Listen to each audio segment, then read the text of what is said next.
What's up, guys? Coach Greg Souders from Standard Jiu-Jitsu in Rockville, Maryland. I came down with some of my crew to visit B-Team to try to introduce CLA to the guys here, just to say what's up, meet everybody, and have a good time grappling. One of the reasons I want to introduce CLA to the Jiu-Jitsu community because I think it's a superior training method than what we currently have. The whole idea is that skill building only comes from live interaction, but the problem is we can't just play the game and go live full bore all the time. We have to find a way to scale it. The constraints-led approach is a way that we can focus on scaling live work to get the most effective and efficient skill from our training.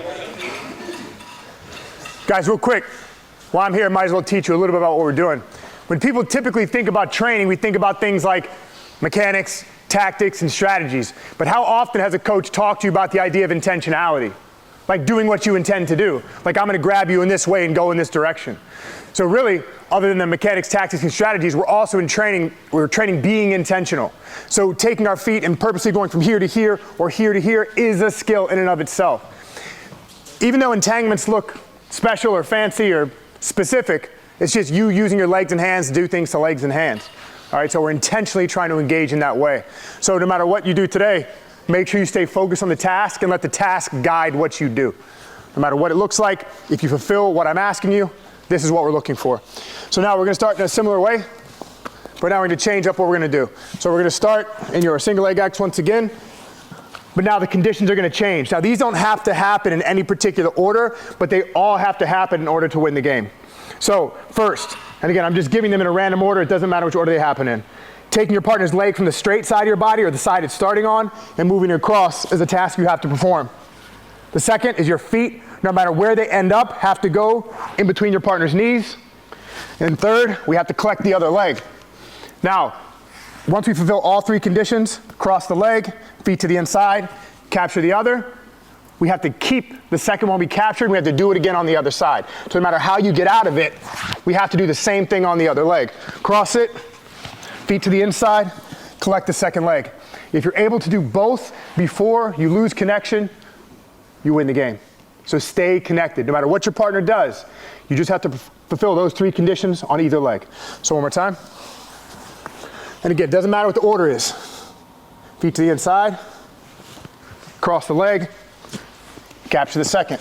While staying connected, we have to do the same thing on the other leg. Again, doesn't matter the order, just all conditions have to be met. If you do it, you win. Defending player, disconnect and pull your leg free at any time.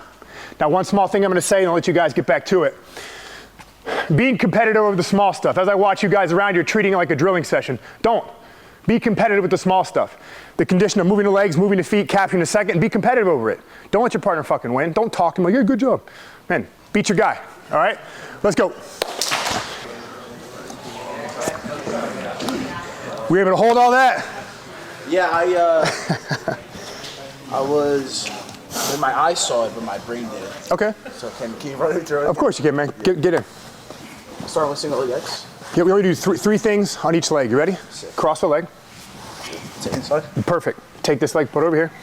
Get the second. That's it. And then you have to do the same thing on the leg so don't lose connection. So you have to disentangle without losing connection to him. I can do this in however I want. Any way you like. You just have to fulfill all those conditions now on the other leg. All right, sick. Any way you get there, it doesn't matter. So if you reach inside entanglement with both legs on the other leg, you win. And the path does not matter. Okay. So once I go back and forth. You just switch. Yeah, you just have to. If you're able to get to both legs and do it, you win, and it's his turn. If he pulls his leg free, he wins, and you switch. All right? Yeah, don't let him pull his fucking leg out, man.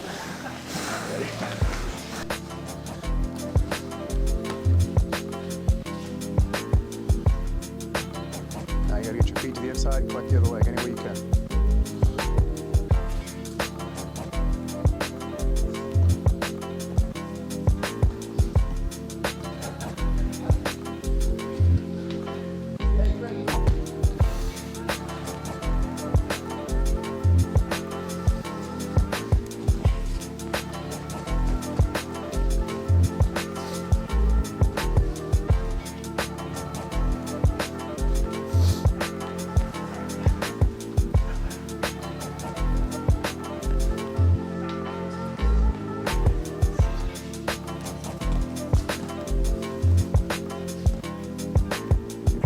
leg, it's a loss.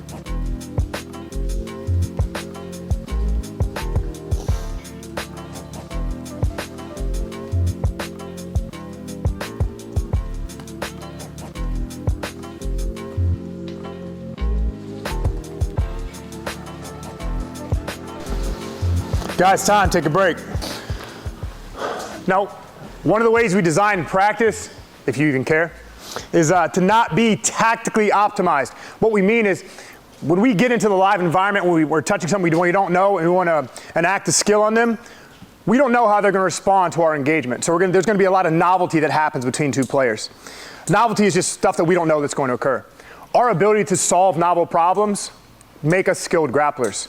So by asking you to do things that are not tactically optimized, like move your feet here, here, here, and here before you win, helps you start to get used to novel things. So if you only ever knew how to go from here to here in one way, and somebody never offered you the opportunity, how the hell could you solve something novel? If they never offered you the opportunity to do the thing you know how to do, what would you do then? And so training in this way helps us deal with stuff like that. Because again, I'm asking you to do things that you normally wouldn't have to. Like, you don't have to move your feet that much. You don't have to move the leg that much. But if you can, that becomes a skill you now have access to. So we'll do one more like it, and then we'll get to breaking. Same starting situation as we've been doing, but this time it's going to be a little simpler. So our only job is to capture our partner's toes in our armpit, catch under the heel, and connect our hands. We have to do it in both the straight leg, meaning the side the leg starts on. Once we catch our hands together, we have to transition it to the cross side. We can do anything we want with our feet here. It doesn't matter. However you need to position your feet to accomplish the goal is up to you. But we have to catch the toes, get under the heel, and connect our hands on the other side. We have to do that same thing on both legs before we lose it. All right? So again, starting single leg, catch your toes, get under heel, connect your hands. Do the same thing on the cross side. Move your feet however you need to make it happen. But then we have to get the other leg without losing it. And we have to do the same thing on the other side. However you accomplish it does not matter, as long as you accomplish it on both legs. Simple enough. Defending player, your only job is to free your leg or break free of all connections. Any questions? Nicky Rod? Just kidding. Let's go. I try to make it quick, bro. I try to make it quick. That's good, that's good. There you got it? Yeah, I'm digging it. Using a lot of words at high speed, and I'm not real dumb shit. Yeah, I know. Than I am listening. No, I like it, man. I was like, I don't ever invert, but the game made me invert. For sure. I was like, oh, fuck. Yeah. What allows you to explore space. Because again, you're not rushing to some optimized thing. You're just trying to see if you can accomplish the random task. Yeah. Now you got to do it on the cross leg now. So however you get there, it doesn't matter. Things you like to do, things you've done before. Good.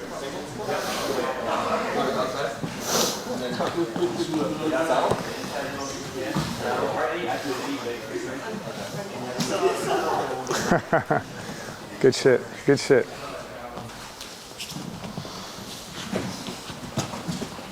My little game here, like, give me a little tension, give me a little resistance. Okay. So I'm trying to go. Just focus on staying attached.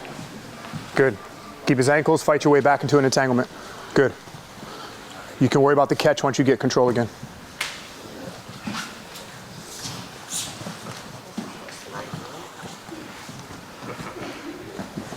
Good. It doesn't matter which orientation you catch first. Cross or straight. But once you get one, you have to accomplish the other. Beautiful. Wonderful. Keep a hold of him. Now we have to get the cross. Beautiful. Very good.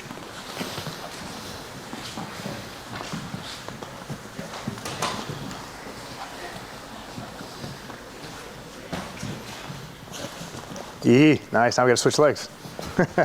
My man. Good work. Good work.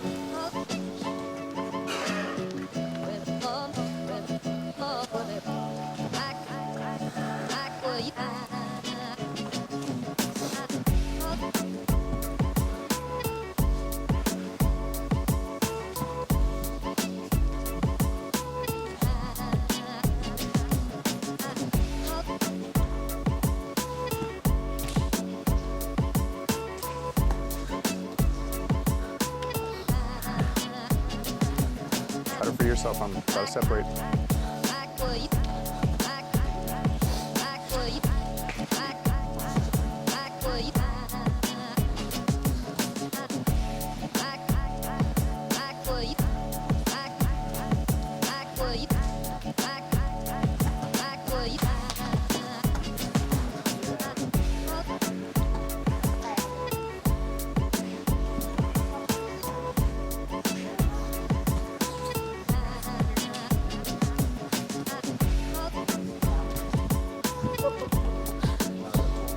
You're welcome.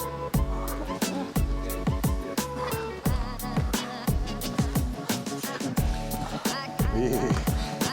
Right, bro. I'm on my ankle, so I think I'm going.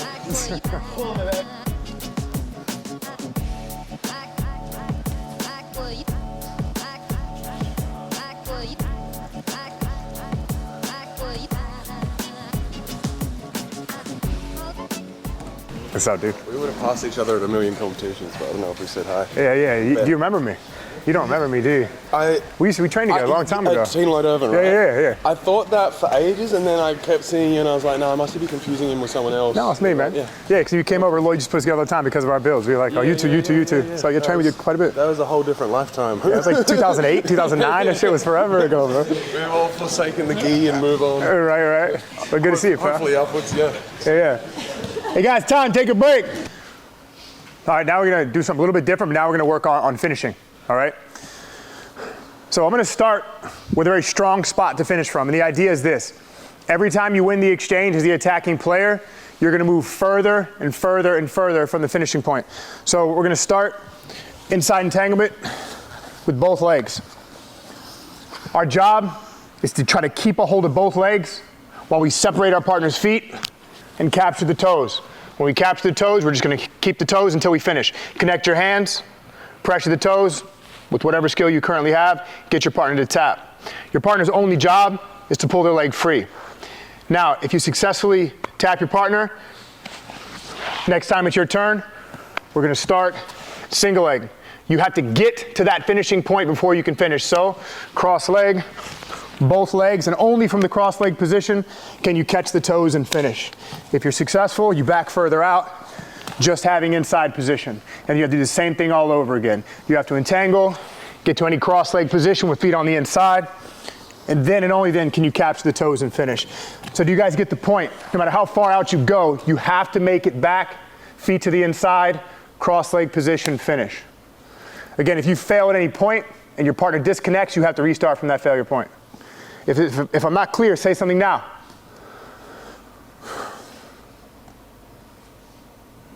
Are we doing all three engagements and then switching to the attacker? Yeah, so every time somebody wins, we're gonna change. Yeah. If you finish from inside, the next round you're gonna go start single leg X. And if you you have to finish from the inside again. If you finish from the starting position of single leg X, go back to double inside, and then restart. If you go through all three, go back to the. Okay, but I don't go through all three and then switch to attacker. No. Yeah, like win, lose, or draw, you switch. Okay. Next time it's your turn, if you had won, you move on. If you'd failed, you restart. Sounds good. Yeah. Anybody else? All right, let's get it.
Time, relax. Now, every game that we played so far was just focus on different ways we can move our legs relative to our partner and move our partner's leg relative to us and search for specific both feet placement and hand placement. It was just as simple as that.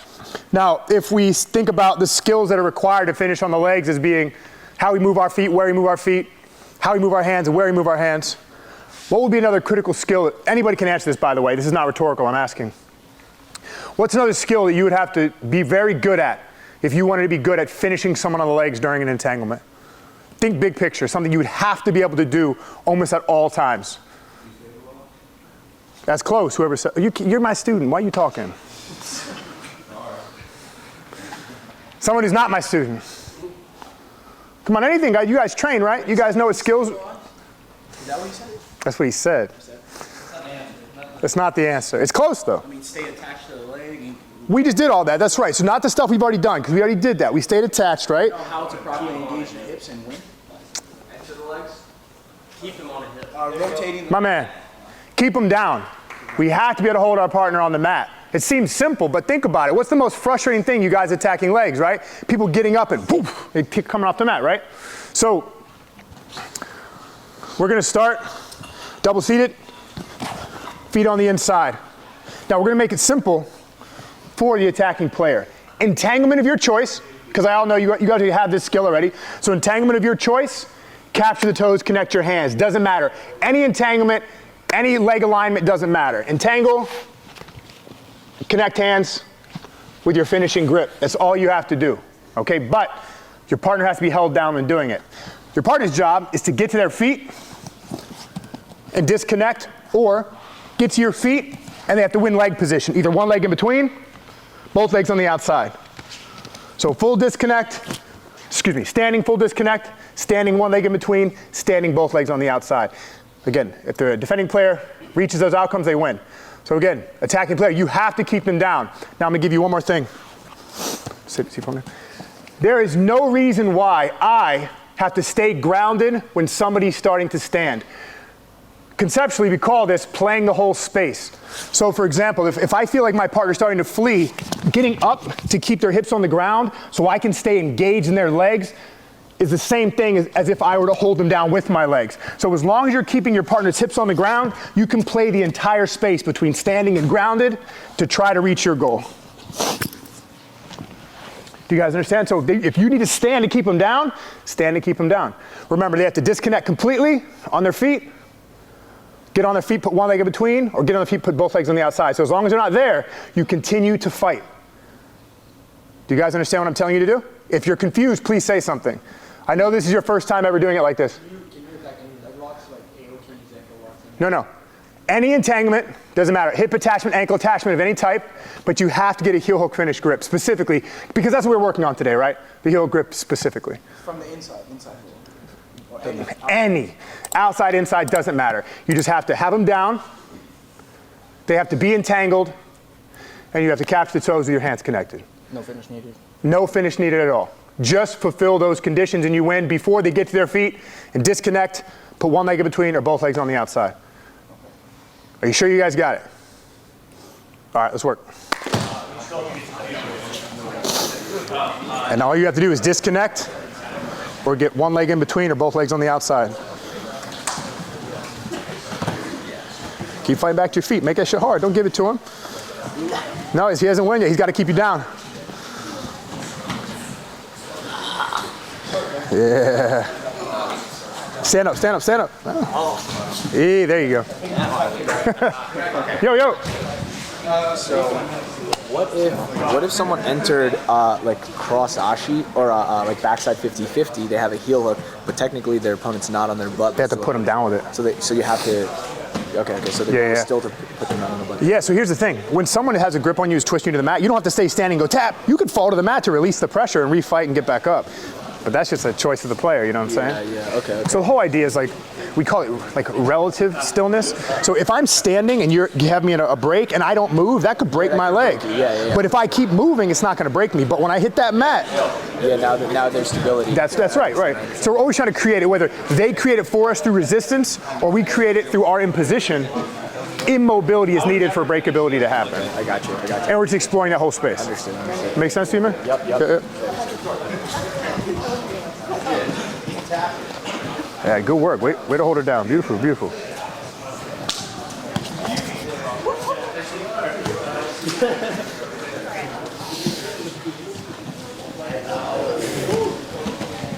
Time, guys, relax. All right, here's what we're gonna do. So first, just a quick recap of today, and then we'll open it up. But think about it, this style of training session, right? How much jiu-jitsu do we just get done? How much experience do we put into leg locking within 40 minutes? We just did 40 minutes of focused work, having you move your legs around, move your partner's leg around, capture specific grips, hold your partner to the floor, try to get off the floor. I didn't have to say anything about it, but what you had to do. You know what I mean? So I could have wasted 40 minutes talking about shit you wouldn't remember anyway, right, Nicky Rod? Or could get you guys training immediately. You know what I'm saying? I'm serious, you know? Now, before we open it up to do some regulars, I'll give you guys an opportunity, questions, comments, concerns, impressions, anything you'd like to know about what we've done today or anything that's in your mind. You don't have to, I'm just giving you the opportunity. You don't have to be afraid. Yeah, I'm a man. Yeah, big question, guys. So, what's your thoughts on countering?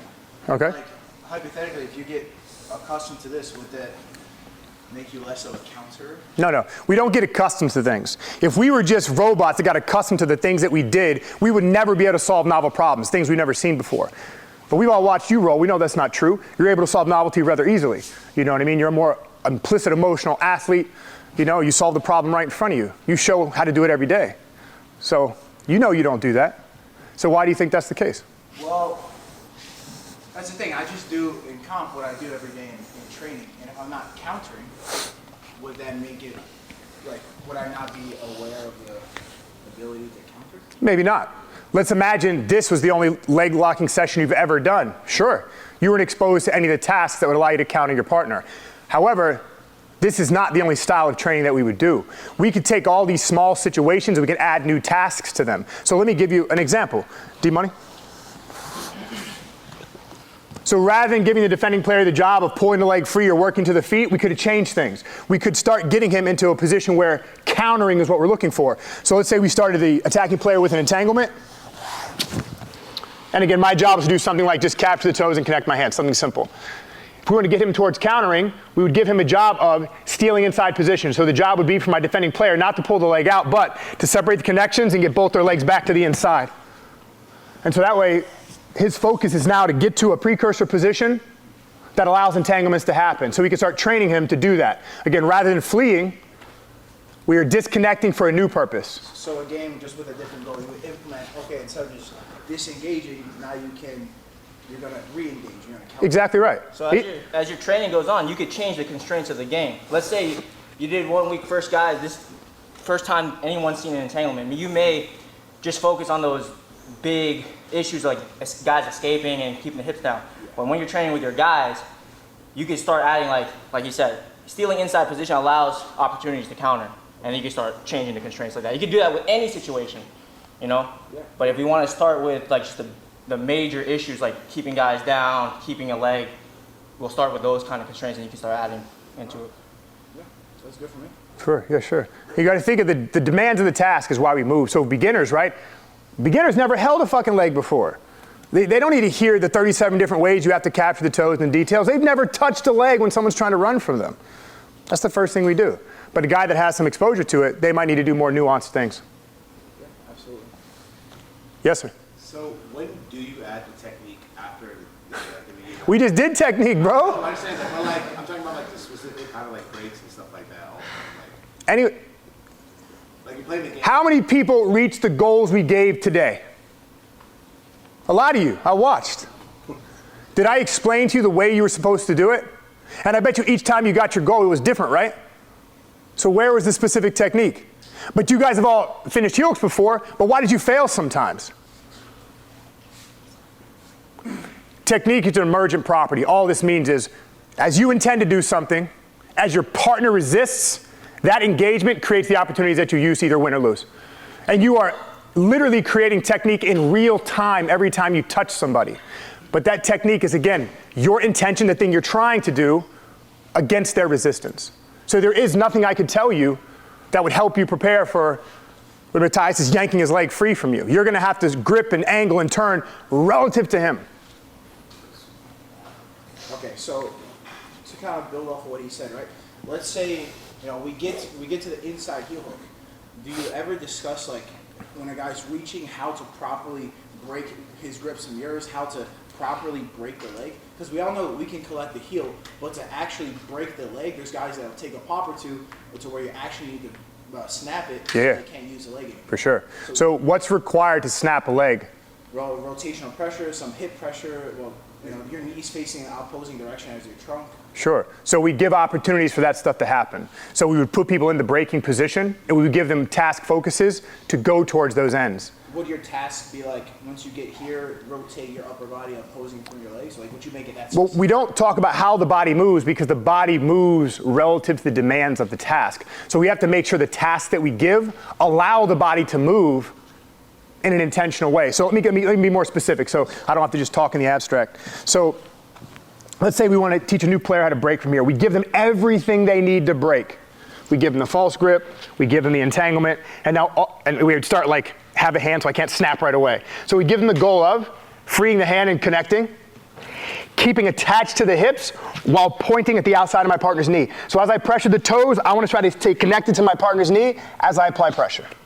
And we just give them the task they would need to get somewhere close to a finish.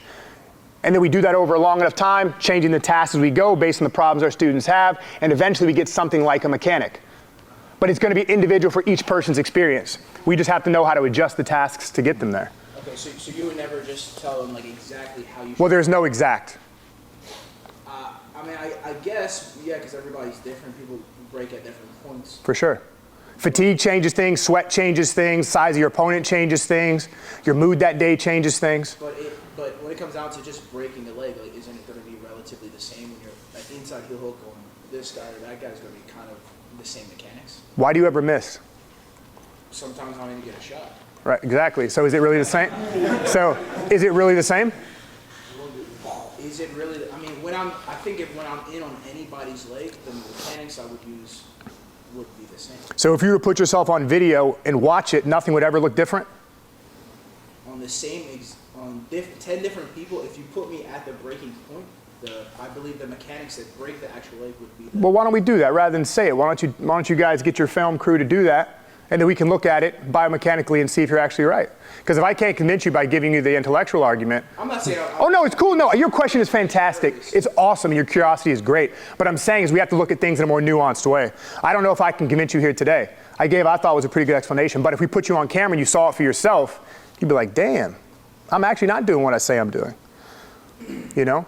Here's a small thing. Do you mind if I use another sport to kind of maybe convince you a little bit? Yeah. What do you hear about baseball when they tell you to hit something, when they hit a ball? Like you're about to swing at something, what do they tell you to always do to hit the ball? Keep your eye on the ball, right? Right? Keep your eye on the ball.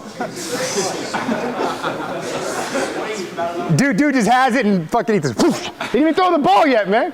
No, they say keep your eye on the ball, right? That's been said forever. But when they went to investigate it, no one keeps their eye on the ball. So we thought we were doing one thing, but when it was investigated, people weren't actually doing the thing they said they were doing. And we know this to be true about almost all movement. The things we think that are happening is not actually what's happening. Wait, do you mean that they're like just taking their eye off the ball? No, you literally can't see it once it leaves the hand. It moves faster than the eye can perceive the ball. But we didn't know that. Can I just take you over? Guys, come in. So, right, like you just said, I think it's great giving specific tasks, but the way I break this guy's leg, you're saying would be different than 100%, and how you entered. So right now you're already starting in a static state with everything you need. It's going to change a little bit. But imagine if you had to start with, like, let's say you had to take your feet and like put them on his chest for a second to start, and he had your right hand, like say you hold it, right? And I said, go. What you would have to do to align yourself to get to that point would be different than what you did when you started there. Yeah, absolutely. And if I backed you out a little further, it would look different to get in there. So again, it changes all the time. The question is, what are we organizing around? We're organizing around the things that never change. Attachment to the hip or something that's close enough to hold the hip still, capturing the toes so we can twist the leg, and facing the lateral side of the knee. Those things are always kind of the same. And then there's gray area in between those things that we use to organize into a finish. But it's always in real time. It's always online. It's always sudden. It's not something we store and remember. You're literally figuring it out right there. Even someone who knows. You're finding the pressure. You're finding the angle. You're searching while you're doing it. But you're doing it within a parameter. Attached to the hip, attached to the toes, keep pointed at the knee. So those are things that aren't changing, but everything else is changing. Okay. Yeah? Sounds good to me. Yeah? Yeah, man. When you're doing this kind of game stuff as well, are you also communicating with your partner as well to see like, hey, it's actually feeling something, or are you kind of like getting to physical and then you're talking about it after? Well, it depends. We can do all of the above, right? So if you're in a serious training session where you're just trying to get work, you might not want to talk that day. You might just want to get the results of your efforts. If they tap, you did a good job. But later on after class, you might sit around like, man, dude, what'd you feel? Was that in your ankle or your knee? What do you think I could have done differently? Where did you feel the pressure? And you guys could nuance it out, and then you could take that information and form your task differently and play again. So there's nothing wrong with talking, discussing, sharing, showing. That's all good shit. But the question is, how do we take all that blah, blah, blah and turn it into training? You know what I mean? Yeah. He says that because he likes to talk a lot. Usually people who do, so I already know. Participant in class has a lot of questions. Yeah, He said to me. yeah. We call those people assholes. We like our assholes though. It's cool, man. Okay. Take that out of context. Anything else? Anybody? I saw homie over there. What's up? Like, what's the process for parsing out constraints that are more relevant than other ones? That's a hard one. That's a great question. That's actually the art of coaching. So knowing your athlete, knowing your room, knowing them over time. Like, how do they change week to week, day to day, month to month? You know what I mean?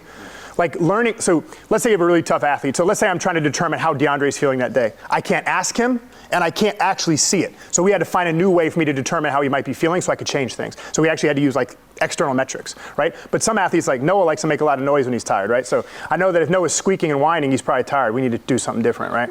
So, and I'm serious, you know? Or like Gavin, for example. Like for Gavin, I don't constrain him that much. I just kind of give him suggestions to let him figure it out. So it's really important for me as a coach to know my athlete so I can determine how to constrain them relative to their intrinsic dynamics or who they are as a person, you know? I have one question. So it does come down to like finishing mechanics. So for example, like a problem happened last week where somebody asked about finishing like a side triangle like Yoki Senkaku, right? I don't necessarily see how. So he was getting to the position, locking it up fully, but was unable to actually finish. Yeah. So how does a game that would take 5 minutes be a greater way to teach him how to finish versus me just saying, hey, pinch your knees and back heel? Because it might not be pinch your knees and back heel. That just might be what you think is happening. Now, it could solve the problem there that day in that moment, but does the solution persist? And does it persist to variation and novelty? So we're not just solving the student's problem right here and now. We're solving future problems they may face in that same situation. So what we would do to solve that student's problem, we might give them a new task constraint, like pinch your knees and back heel. Maybe that's the thing, right? So then what we'd have to do is put them with a bunch of different bodies and see if that was actually the problem. And then if it was, then your informational constraint was good and you solved it and you did a thing. But now the next athlete, you say it to, it doesn't help. So then what do you do then? What if your little detail doesn't help that next athlete? So basically, you prioritize the athlete just being able to problem solve on their own versus like you just giving them information, even though the information might be good for that specific problem. D-Money? One thing I would suggest with trying specifically, right, is like the information you gave them was relative to their own body. You're saying pinch your knees and back. You're not looking to the environment. In our sport, our environment is our opponent. The thing common amongst all arm-in triangles is the delts touch on one side and some part of your body is touching the other side. So maybe change instead of the informational constraint of being parts of their body, tell them to get their, like if I'm having get their delta touch one side of the neck and the other, whatever other side, whether it's your arm in arm triangles or in terms of leg triangles, your leg getting on the other side. That may guide them to finishing mechanics as opposed to telling them specific things with their body. You know, because you're not in their body. You tell them pinch your knees and whatever other constraint you said. That may work for you, but the thing that works for both of you is getting the delta touch the other side and the other part of your body hitting the other side. Does that make sense? So changing the constraints to something external as opposed to internal. Like, So you'll never, if DeAndre is like, hey, I'm in this position, you'll never tell him, like, even if you think the problem. Yeah, so here, and I'm glad he's sitting here right now. I literally, he was my biggest experiment. Like, so when he first came to me, he already had 10 years of training. He's been with me for 5 years. I was like, hey, dude, I got this way of doing things. I got this philosophy. Would you try to embody this so we can show the world this shit works? And he was like, absolutely. So everything every practice from the day he got there to today, I've designed for him telling him nothing other than the task. And I changed him completely as a grappler. And we did this with all my athletes. He was just like the advanced guy who came to me, then I did it. You know what I mean? So, but it doesn't mean it's going to work the same way with somebody else. It's just I have to understand what we're using to solve our problems. Are we using stuff that we refer to our own body, or are we using stuff that we're doing to our partner's body? How do I tell them to do something that's going to cause a change? And that's what we're learning how to do as coaches, right? And so he's an example of doing just that. You can ask, he's sitting right here, you can ask him yourself, you know? Every time he had a problem, I just gave him a new task to see if that solved it. Right? Like we can use Ethan, for example. When Ethan stood above him and cooked him in WNO and he got tired, right? We realized we had two problems. Like when he got to the heel exposed on the single leg, he couldn't keep him on his hip, and he could not get to the secondary leg. He just could not keep Ethan stable. Ethan's tall, he's long, he's had a good gas tank. We're like, fuck, man, we failed the thing. So then the next training cycle, we did so much work for him getting to that second leg, capturing heel exposure, and keeping the partner's hips on the ground. That's all we did with every body he touched. Now Ethan's fucked. Fucked. Where were you at? I trained with yesterday. Right? So again, we use that, and then that's the problem, and then we trained him to try to solve that problem. So we had people literally playing like Ethan. Like the whole next couple weeks, we were like, man, you're going to stand tall, you're going to stand base, you're going to push him into the fucking ground. Like you're not going to let him get to the other leg. You're just going to stay over top of him and cook him. You're not going to run, you're not going to flee. And so we just gave him the environment that he beat him in. And that's how we trained him to fix those problems. Anything else, guys? How do you run submissions? Shut up. All right, let's do this. We talked enough. We did some training. Let's do some regular rounds. I'll put 10 minutes on. We can grab each other and just train, yeah? Good work today, guys. Thank you. Thanks, Coach. You're welcome, sir. Yeah, man. Awesome. They're good questions, dude. Yeah. Trying to learn, you know? Yeah, for sure.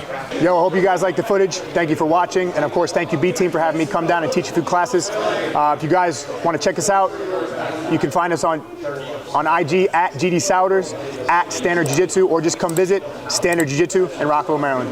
Peace.